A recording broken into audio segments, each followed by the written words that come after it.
Hello నమస్తే, welcome to dial news. So ఈరోజు 2 సినిమాలు రిలీజ్ అయ్యాయి. ఆల్రెడీ మనం రాకాసా గురించి వినేసాం. అండ్ ఇప్పుడు బైకర్ అనే ఒక సినిమా రిలీజ్ అయింది, starring Sharwanand and Rajasekhar garu and many other actor and actresses అయితే ఈ సినిమాలో ఉన్నారు. And produced by UV Creations, Pramod Uppalapati, the friend of rebel star Prabhas. So ఈ సినిమా ఈరోజు ఈ ఫ్రైడేకి రిలీజ్ అయింది.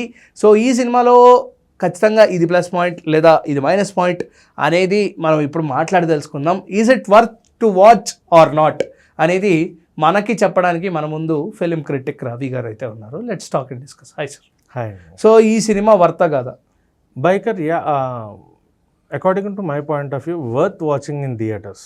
అంటే మన ఇండియన్ ఫిలిమ్స్ దీంట్లో లేదా మన తెలుగు సినిమాల్లో మోటో క్రాస్ మీద ఎక్కడ కూడా ఫిలిమ్స్ అంత హెవీ ఇంపాక్ట్ చేసిన ఫిలిమ్స్ అయితే లేవు. F1 రేసింగ్ ఇలాంటివన్నీ మనకి హాలీవుడ్ స్టైల్లో ఉన్నాయి, కానీ ప్రతి డీటెయిలింగ్ వాళ్ళు ఇచ్చింది సినిమాకి అయితే మటుకు worth in theatres. That watching it on big screen like Allu cinemas లేదా PCX స్క్రీన్స్ మీకు ఇంకా మంచి ఇంపాక్ట్ ఇస్తుంది. డాల్బీ సౌండ్స్ అది, ఎందుకంటే ఎవ్రీ డీటెయిలింగ్ మీకు బాగా క్లియర్గా కనిపిస్తూ ఉంటుంది.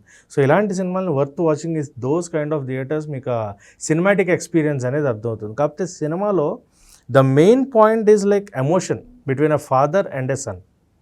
సో ఒక తండ్రి కొడుకు, మళ్ళీ ఈ తండ్రి ఈ కొడుకు అనే ఎమోషన్ ఏదైతే ఉందో అది అంత హెవీగా వర్కౌట్ అవ్వలేదు అనేది అయితే చాలా ఎక్కువగా మనకి అర్థమవుతుంది సినిమా చూస్తే.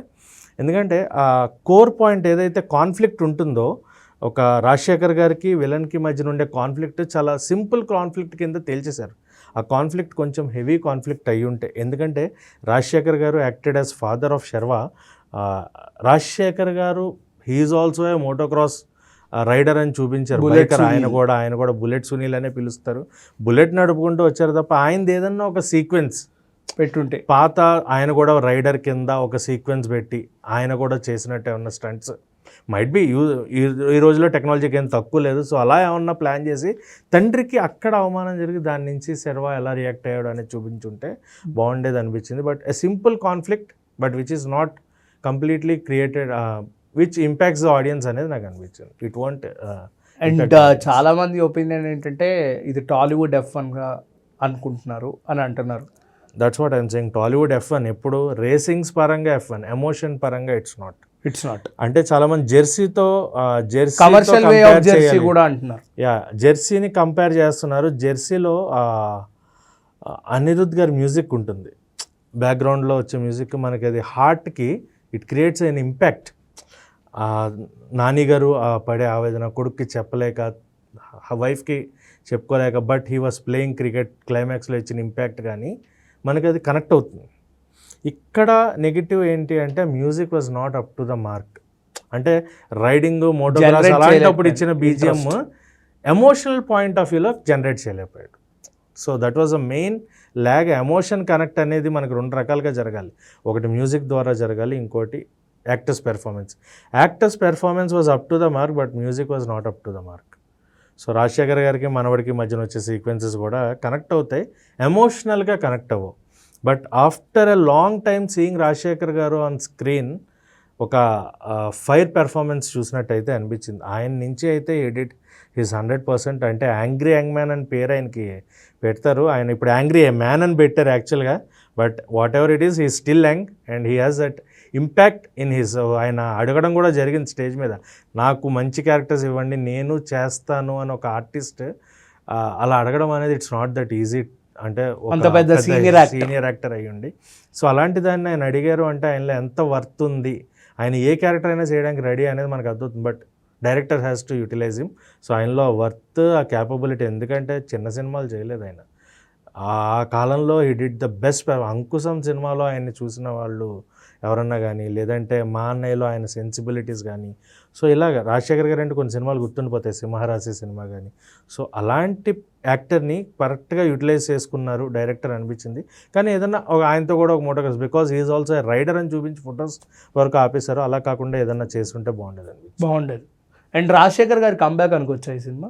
రాజశేఖర్ గారికి అయితే నోటబుల్ కంబ్యాక్. అంటే ఒక ఫాదర్ క్యారెక్టర్స్ కూడా serious father and a sensible father role.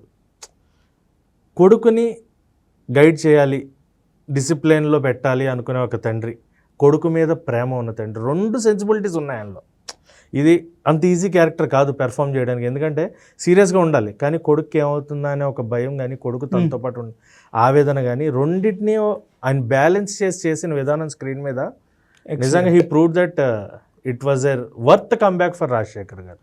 Okay, so ఈ సినిమా అంటే మ్యాక్సిమం ఫ్యామిలీ ఆడియన్స్కి ఎక్కువగా కనెక్ట్ అవ్వదని చాలామంది అనుకుంటున్నారు. Why because of the sport motocross అనేది, ఈ క్రికెట్, టెన్నిస్, బ్యాడ్మింటన్, ఈ యొక్క ఫుట్బాల్, హాకీ, ఈ యొక్క స్పోర్ట్స్ కంటే motocross is a least consider sport in India వైడ్గా. అండ్ ఫిలిం ఇండస్ట్రీలో కూడా ఏ డైరెక్టర్ డేర్ చేయడు. మోటోక్రాస్ యొక్క సబ్జెక్ట్ని పట్టుకుంటే అది సక్సెస్ రేషియో తక్కువ కాబట్టి ఎవరు పిక్చరైజ్ చేయరు. ప్రీవియస్గా చూసుకుంటే జోస్ సినిమాలో, నాగ చైతన్య గారి జోస్ సినిమాలో, ఆ సినిమాలో చూసాం ఒక 30 to 40 minutes పార్ట్ ఒకటే చూసాం అంతే. మళ్ళీ ఎవరు ఈవెన్ నాగ చైతన్య గారికి ఆ బైక్ కూడా some part it is there. Ajith garu, Naga Chaitanya garu, whatever they are the racing fire కాబట్టి ఓకే. బట్ ఈ యొక్క సక్సెస్ రేషియో అనేది ఉండదు కదా. ఈ సినిమాని డేర్ చేసి ఇంత ముందుకు తీసుకొచ్చిన తర్వాత రేపొద్దున్న అండర్ రేటెడ్ అని పిలిపించుకోవడం తప్ప సినిమాకి వర్త్ ఏముంటుందని చాలామంది క్వశ్చన్ మార్క్. గుడ్ క్వశ్చన్ అండి ఇది కూడా. మళ్ళీ అగైన్ అంటే ఇక్కడ చెప్పాలి అనుకుంటున్నా ఏంటంటే, మీరు అన్న పాయింట్, మోటోక్రాస్కి ఎవరికి తెలియదు వర్త్ ఉంటుందా, జనాలు చూస్తారని. ఆ లాస్ట్ 20 minutes రైడ్ ఏదైతే ఉంటుందో మిమ్మల్ని సీట్ ఎడ్జ్లో కూర్చోబెడుతుంది. That was worth watching in theatres. దానికోసం ఖచ్చితంగా సినిమా చూడొచ్చు. Emotions are a part, but థియేటర్లో చూడాలని. ఎందుకంటే సినిమా చూడండి, రగ్బీ కూడా ఎవరికి తెలియదు, రగ్బీ గేమ్ అనేది no one knows. But Rajamouli garu ఒక డేర్ స్టెప్ చేసి ఒక రగ్బీ గేమ్ అనేది మన దగ్గర ఉంటే, అది 2 కాలేజెస్ మధ్యన, 2 కాలేజ్ ఒకటై ఒక విలన్ గ్రూప్కి ఎగ్నెస్ట్గా, ఇక్కడ తండ్రి కొడుకు ఒక విలన్ టీమ్కి ఎగ్నెస్ట్గా. So concept was same. అక్కడ రగ్బీ, ఇక్కడ మోటోక్రాస్కి అంత వాల్యూ లేదు, ఎవరికి తెలియదు ఎంత లీస్ట్ ఉంటుంది అనేది. కానీ వర్త్ వాచింగ్ విత్ ఎక్స్పీరియన్స్, మీకు అదే చెప్తున్నా.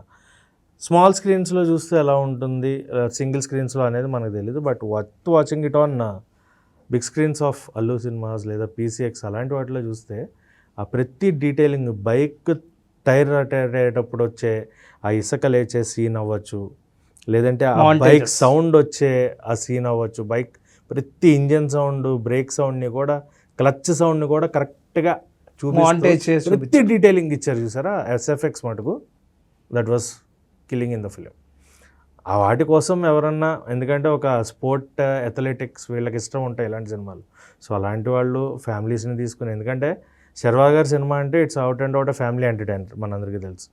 సో ఫ్యామిలీ డ్రామా కూడా ఉంది, బట్ ఎమోషనల్గా అంత కనెక్ట్ అవ్వదు. But families also have that worth watching it in theatres. చూడొచ్చు ఒకసారి అయితే, మరీ లేదు చూడొద్దు అనే టైప్ ఫిలిం కాదు. ఖచ్చితంగా ఒకసారి థియేట్రికల్ ఎక్స్పీరియన్స్ ఇచ్చే ఫిలిం అవుతుంది బైకర్ అనేది. అండ్ మొన్న రీసెంట్గా ఐమాక్స్లో ప్రెస్ మీట్లో శర్వానంద్ గారు మాట్లాడిన మాటలు ఈ సినిమాకి జస్టిఫై అవుతాయా? ఆయన మాట్లాడిన ఏదైతే మాట ఉందో, ప్రతి ఒక్క భారతీయుడు ఈ సినిమా క్లైమాక్స్కి బాగా గర్వపడతాడు అనే మాట ఏదైతే ఉందో, అది ఈ సినిమాకి వర్తా కాదా? అంటే ఒకప్పుడు కపిల్ దేవ్ గారు 1983 కపిల్ దేవ్ గారిని ఎలా అయితే చూసారో, ఒక వరల్డ్ కప్కి వెళ్ళేటప్పుడు మనకి 4-5 సార్లు టికెట్లు బుక్ చేశారు, వీళ్ళు వెళ్ళిపోతారు ఇండియా టీం వెనక్కి, ఫైనల్స్ దాకా వెళ్ళరు, బట్ ఫైనల్స్ విన్ అయి చూపించాం. ఇక్కడ కూడా లాస్ట్లో డైలాగ్ అలాంటిదే ఉంటుంది, లైక్ ఇండియన్స్ మోటోక్రాసా, వాళ్ళకంత వర్త్ ఉందా? జర్మనీ లాంటి ఒక డిఫికల్ట్ ల్యాపింగ్లో can they win this match? So అలాంటి దాంట్లో విన్ అయ్యి దాన్ని మన ఇండియాని ప్రైడ్గా అలాంటి ప్లేస్లో నిలబెట్టడం అనేది it's worth feeling like an Indian can do this. ఎవరో చేయలేనిది ఏది లేదు. మన ఇండియన్స్ ఈ రోజుల్లో ఏది తక్కువ కాదు. ఇంకా US, రష్యా లాంటి దేశాలని దాటి మనం ఒక అడుగు ముందుకేసి ఎలా చేయొచ్చు డెవలప్మెంట్ అని చూపిస్తున్నాం. సో ఒక భారతీయుడిగా, ఒక ఇండియన్గా మనం ఇండియాని రిప్రజెంట్ చేయాలనుకున్నప్పుడు ఖచ్చితంగా ఇది మనకి భారతీయులు చూడాల్సిన సినిమా అని చెప్పొచ్చు. శర్వా గారు ఇచ్చిన మాట అయితే ఇట్స్ వర్త్. అండ్ శర్వానంద్ గారిని చాలామంది అండర్ రేటెడ్ అని కూడా పిలుస్తుంటారు, ఆయన సినిమాలని ఎస్పెషల్లీ. ఈ సినిమా అలా టర్న్ అవుతుందా, లేకపోతే జనాలకు ఎక్కే సినిమా అవుతుందా? ఫైనల్గా అండర్ రేటెడ్ సినిమా అవుతుంది. జనాలకి ఎక్కే అండర్ రేటెడ్ సినిమా అవుతుంది. అండర్ రేటెడ్ సినిమా అవుతుంది. అంటే ఇది మీరు ఎంత ఎక్కడ చూసినా చాలామంది ఇంట్లో చూద్దాము అనే థాట్లోనే ఉంటారు, but it's worth watching in theatres. ఖచ్చితంగా ఒక్కసారి రిపీట్ వాల్యూ ఉన్న సినిమా అని చెప్పను, ఒక్కసారి అయితే థియేటర్లో చూసి థియేటర్లో ఎక్స్పీరియన్స్ ఫీల్ అయ్యే ఫిల్మ్ అవుతుంది. ఇప్పుడు ఈ ఫ్రైడే క్లాష్లో ఈ యొక్క 2 సినిమాలు, రాకాసా అండ్ బైకర్, ఈ 2 సినిమాల్లో దేనిది విజయం? యాజ్ అ క్రిటిక్గా if you want to rate two of them which is much bigger అంటే ఏం చెప్తారు? Much bigger biker. Biker and comedy and thriller horror మోడ్లో Rakasa is did its best, but much bigger will be biker. ఈ Friday biker biker. And one వర్డ్లో ఫైనల్గా ఏం conclude చేస్తారు biker గురించి? జనాలకి ఈ యొక్క టికెట్ వాట్ ఎవర్ ఇందాక అడిగినట్టు టికెట్ ప్రైస్కి ఇది వర్త అనేది, ప్రైస్కి that's what I'm saying. Single screens కంటే better you prefer multiplexes, Excel screens and Allu Cinemas are PICX. ఖచ్చితంగా మీరు పెట్టిన రూపాయికి వర్త్ వాచింగ్ అనే ఫీలింగ్ వస్తుంది. ఆ SFX and VFX and the montage shots wear the bike riding, ఆ గాల్లో ఎగిరే సీక్వెన్సెస్ని ట్యాకిల్ చేసిన విధానం, ఒక మోటోక్రాస్ని మనకి ఇండియన్ స్టాండర్డ్స్లో చూపించిన విధానానికి it's worth watching in theatres. Technicalities wise, technicalities are everything, production values కానీ టాప్ నాచ్, టెక్నికాలిటీస్ కానీ ఎవ్రీథింగ్ వాజ్ గుడ్. మ్యూజిక్ ఎమోషనల్గా కనెక్ట్ అవ్వలేదు. వెనకాల ఇచ్చే ఆ బ్యాక్గ్రౌండ్ ఏదైతే ఉంటుందో యాక్షన్ సీక్వెన్సెస్లో వచ్చిన మ్యూజిక్కి, ఎమోషనల్గా వచ్చిన మ్యూజిక్కి సింక్ అవ్వట్లేదు. And final rating of this cinema? According to audience rating it will be of 2.5. According to critic rating it will be of 1.75. Okay, so చూసారు కదా, ఇది ఇవాల్టి యొక్క బైకర్ రివ్యూ. మీ ఒపీనియన్ ఏంటి? మీరు ఒకవేళ చూస్తుంటే మీకు ఎలా అనిపించిందో ఖచ్చితంగా కింద అయితే కామెంట్ చేయండి. And then keep watching Dial News. This is Karthik signing of.